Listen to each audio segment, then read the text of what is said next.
The Walt Disney Company has survived off a number of live-action remakes over the past decade or so.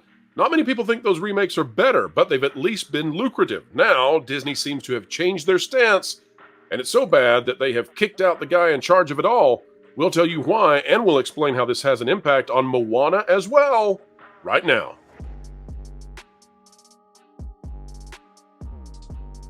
Hello folks, welcome back to the Pro Channel, where we explain things in a way that you might not hear anywhere else, especially when it comes to the Walt Disney Company. And today we're doing just that. Jonas J. Campbell rejoins us once more. He, the investigative reporter for ThatParkPlace.com. Jonas, welcome back. Oh, so good to be here. Pro, when I heard this news, I was very surprised, but at the same time, kind of not surprised. It should have happened, but at the same time, I'm kind of surprised Disney has actually made this move. Indeed. Yeah, and this has an impact on Mufasa and Moana and a lot of stuff, folks, that you might be interested in later on. So hang tight. It's a little bit esoteric. It's into the weeds, but we're going to explain it and bring it down to the level where you understand now what this says about the upcoming movie slate for Disney. Jonas, why don't you go ahead and read this article to us out of Deadline with D'Alessandro and what is that? Fleming Jr.? Fleming Jr. Mike Fleming Jr. Jr. As the authors. Go ahead. Yes, this out of Deadline. Disney Shakeup. Sean Bailey exits as president of Walt Disney Motion Picture Studios. Searchlight's David Greenbaum takes over and will also run 20th. That would be the Fox studio that Disney decided to kill the Fox brand. I remember being reassured that brands don't really die. That also means, Jonas, that he's doing two jobs now, or what were once two jobs, and that indicates that there's going to be a diminishment, in my view. Now, I could be wrong, but a diminishment in the focus of both of those, because you can't do both of those at the same level as if you had two individuals running them. Well, I would wholeheartedly agree with that idea. This article, an exclusive, but everybody's talking about it, of course. Effective immediately, Walt Disney's president of Motion Picture Studios, Sean Bailey, who turned the company's animation vault into a multi-billion-dollar live-action movie business, is departing after 15 years on the lot. So this, by the way, they're saying effective immediately, he's departing, but also he's still got some projects in the can. Searchlight co-president David Greenbaum will take on a newly created role. He'll be president of Disney Live Action and president of 20th Century Studios. My question here, of course, being, are they talking about Disney Live Action remakes as an actual department, or is this just everything that happens to have the name Disney on it that is live action? They don't. I think it's everything. I think it's everything Disney proper live action. Yes. Now, the question that I have is everything going to be 20th Century Studios that isn't one of these live action paint by numbers? Yes, I Well, it does draw. That is a great question, Jonas, because it begs the question: if Pirates of the Caribbean or Caribbean, depending on how you want to say it, if it is resurrected sans Johnny Depp, does it go under this new structure? I don't know. But I'll tell you this, Jonas, as you're reading, if you've ever looked for a mea culpa, if you've ever looked for Disney to say we screwed up when it comes to Snow White and the Little Mermaid, this is as close as you're going to get. Disney's never going to put out a statement that says, boy, we missed the mark. Boy, this is not working. But they will fire whoever's in charge of it, and that seems to have been the case. There's also a tie-in with Mufasa that we'll get to in just a moment. Jonas, share a little bit more of that article, please. Yes. Well, they're talking about Greenbaum, and that's great that he's got the new job. Good for you, man. This splits up the Searchlight Pictures executive team. Again, we're not really worried about the new guy coming in. He did 20th Century Studios. Most of those awards that they're bragging about in the latest proxy releases, those came from 20th Century TV and 20th Century Studios. So maybe that's what they're talking about as far as a creative shakeup. Here we go. It's a full circle moment for Bailey. He arrived at the studio as the producer of 2010's $400 million Christmas event title, Tron Legacy. You're missing a colon here. And also, he took that one over the finish line, which kind of means that he didn't have much to do with it. And he'll stay on to produce Joachim Roning's, forgive me for butchering that name, Tron Ares, before moving on to more entrepreneurial endeavors. Notice the vagueness here. We don't know if he's moving on to run a jewelry business or something else like that. Maybe he's going to join forces with Ton Newton and they can run an Etsy together. That would be great joke, diversity there. Deep cut joke there. If you've been following the channel for a long time, you get that joke, but we'll leave it where it is. Jonas, here's what I'm looking at is that this gentleman also, not only was he in charge of the Little Mermaid, not only was he in charge of Snow White, and we see what's happened there, and that may be part of his flight away from Disney, but also he's in charge of Mufasa, and partly he had declared that there was going to be this big like trilogy saga starting with Mufasa that was going to be CGI Lion King. That seems now to be gone. I mean, I don't see any way that's going to happen. And I wonder, Jonas, this is me speculating, but I wonder if Disney, Bob Iger, whoever, didn't look at this Mufasa situation and come to the conclusion that this could not be sustained like these lackluster films. And I'm going to give you the reason why I think that this ties into Mufasa as part of what's happening here. And it does seem strange that Mufasa is a live-action remake when, in fact, it's totally CGI. But that's the bizarre way that Disney classifies that, I guess, to keep it out of the animated realm so it's not competing with their animated films, which, Lord knows, they don't need any competition. Trust me. But, Jonas, here's why I think that. The reason I think that Mufasa may be in real trouble here, and we'll find out in December, is because Disney is now competing with Mufasa directly. Disney is putting Moana in late November, which means that it will still be in the prime of its box office run when Mufasa releases. Now, why would Disney want to rush out of a first-time studio that's never produced a single feature film in its past, under a director who's never produced a single film? Why would they want to rush Moana out in 6 months under that scenario and then compete with Mufasa unless they're really, really worried about Mufasa? It seems to me that they might be trying to save their holiday box office with a Hail Mary Moana. And I think this guy, with the Mufasa situation and with Snow White and Little Mermaid, he had lost the magic. And even Bob Iger, who seems to only find his magic with a 2-shower day, still knew this guy had to go away. Your thoughts on that, Jonas? It's a lot of steps. Well, 2019 was the last time we talked about one of these Disney live-action remakes hitting over $1 billion. And what was that again? That was Lion King with Jon Favreau directing The Lion King. Now, I don't... And Jon Favreau's not over Mufasa. No, right, he is not. Exactly.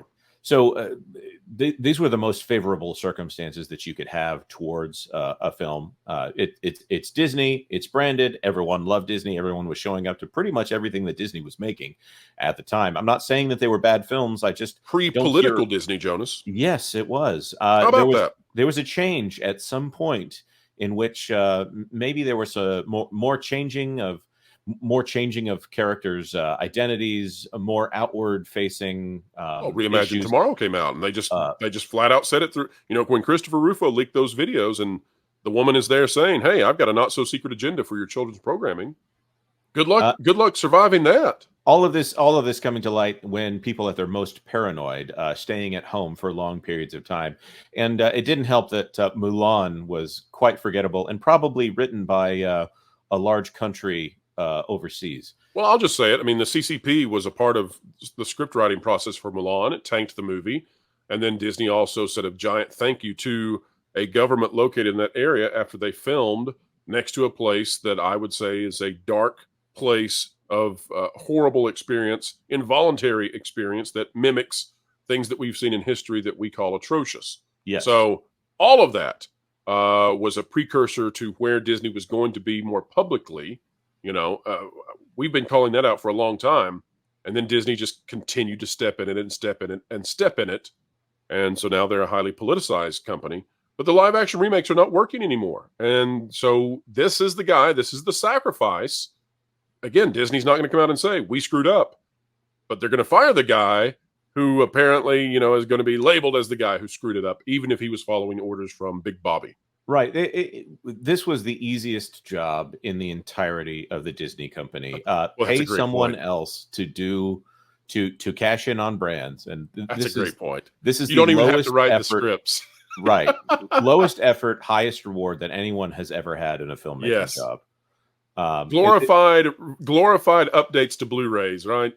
This is redo the same story we did 20 years ago. Exactly. But do it with live actors. Now, the one reason this was surprising to me, there was buzz that Mr. Bailey here was going to take over the top Netflix job from Scott Stuber, who is departing the streamer, but that is not the case as we hear it. So maybe this has actually been brewing for a little while, and he didn't get the job, and he went ahead and left the company.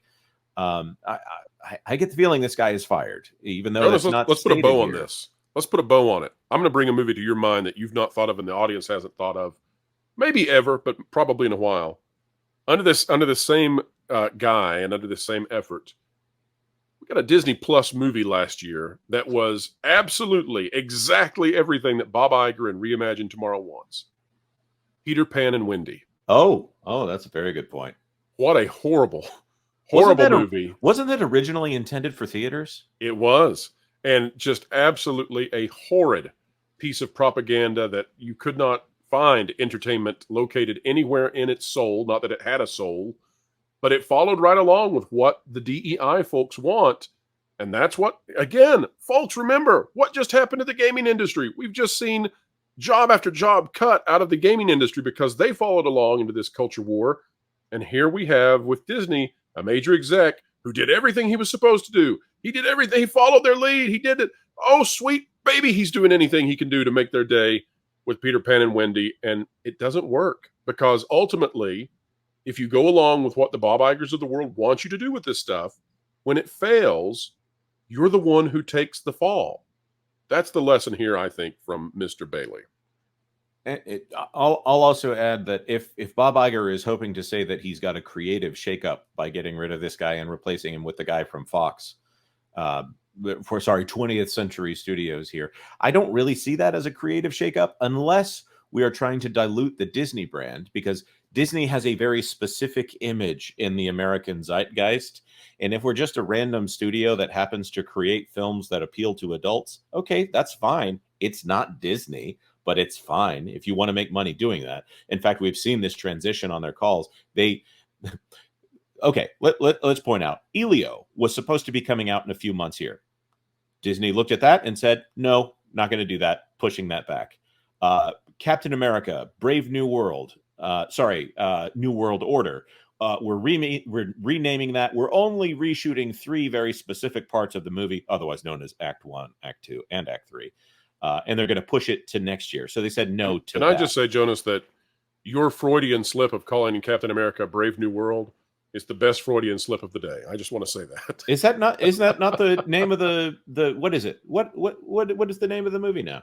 I don't know. It doesn't matter. But I'm thinking of the novel from long ago. Brave New World is the dystopian world in which we seem to be headed towards, and maybe Captain America have the same variety. Yes. Well, and now it sounds like they looked at, they only have 3 movies that are coming out under the Disney pillar brands this year. There's no Star Wars except on Disney Plus, and they're pushing those back in order to try to stave off those costs for as long as possible. We have Marvel releasing Deadpool, which is, again, Marvel is a Disney pillar brand that's supposed to be appealing to all ages. It's going to be a hard R action sex comedy starring which Ryan is why Reynolds. I've called for it to be a PG-13 version standalone. I don't know how much of the movie could be left, and I know that's going to offend some people, but in terms of protecting the Disney brand, the Marvel brand, and giving you the best chance at a box office return that can exceed what an R-rated movie can pull in, I think it's the wise thing to do. But Disney's not listening to us. I do think Deadpool and Wolverine will be successful, but it's probably because they're not going to make it the same way that Disney has been making all of the other Marvel movies lately. Right. They had a slot in November that was dedicated to Disney animation, and they looked at Disney Animation Studios and said, no, they don't have anything. Let's go look at this Vancouver studio and see if we can repurpose this film. Can we make a movie in 6 months? Let's get a Moana movie up in 6 months. And I'm sure somebody in the room was like, well, now wait a minute. That's our most valuable brand right now. Maybe we should take care of it and really, be careful. No. 6 months. That's what you got. Make a Moana 2. Let's go. And I'll also point out that they just yesterday signed Auli Cravalho. They finally signed her for Moana 2 yesterday. So that means they can start. That means they can start the vocal work in March for a movie coming out in November. And again, these things take 3 years to make. 3 years, and they have her in time for March. And finally, if they want to say that Mufasa, the Lion King prequel, is such a great idea, why did they just fire the guy who was in charge of making sure that it got made? Mufasa's in trouble, folks. That's what we're telling you right here. But that's where we've got to wrap it up for today. Folks, we hope you enjoyed it. We hope we brought a little bit of new information out your way. Like, share, subscribe, click it, stick it to the algorithms. It's the notification bell. Drop a comment down below. Let us know your thoughts. And as always, we end these by saying, wherever you are and whatever you're doing, keep learning, keep growing, and keep having fun.